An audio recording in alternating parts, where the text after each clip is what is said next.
Welcome guys, my name is Saif and my team of 5 people plus me are developing a sci-fi 3D speedrun platformer with a female protagonist in a post-apocalyptic world.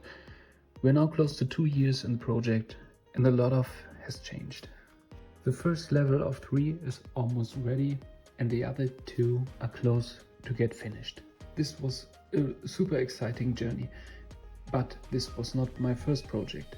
Today I want to take a look on the first project me and my best friend Onimaru did around 3 years ago when we were 1 year into game development. Sometimes it's funny to look back and maybe a little bit cringe, but it's also good to see where you come from and see then where you are now and where you want to go, because this experience I got was not only a fun journey but also bring my goals into a reachable shape. And I tell you, building a bridge between a good idea and how to actually realize it and bring a project to an end is a tough but super important thing to do. Maybe you out there are just starting out with game development, and I hope showing this will have some motivational impact on you if you see how we got started. The first project I'm talking about is not really good, but it was our first breakthrough experience after weeks of frustration and getting not even a single thing done from big never-ending to-do lists. So let's start now and go to itch.io and type Rundroids. And now let's open it. Yeah, I know, the menu is how it is. I like this kind of character. Do you see his tongue coming out? Funny thing, we implemented characters in the cover that never show up in the game. Yeah, we of course set a far too big scope and later we ended up making only 1 level. But at least there are 2 playable characters and co-op is also possible.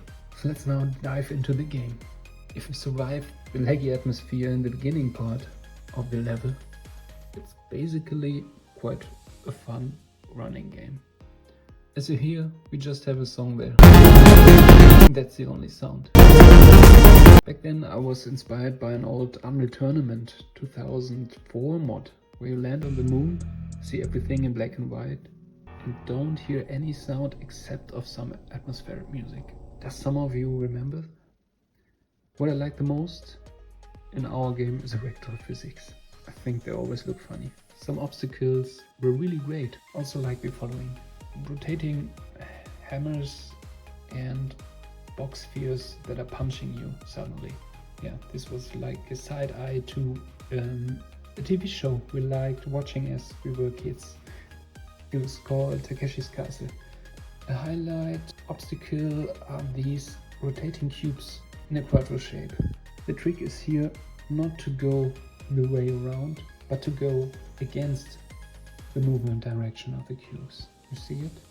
Well, and if you reach the finish line and the level, finally, it doesn't end, because we didn't care for an ending. So yep, you're just falling on and on. I recommend Alt plus F4. So thank you for this little backwards trip. And I say also thank you for watching and hope to see you next week. For those who want to see the full playthrough, it will now come afterwards. Bye bye and see you next week.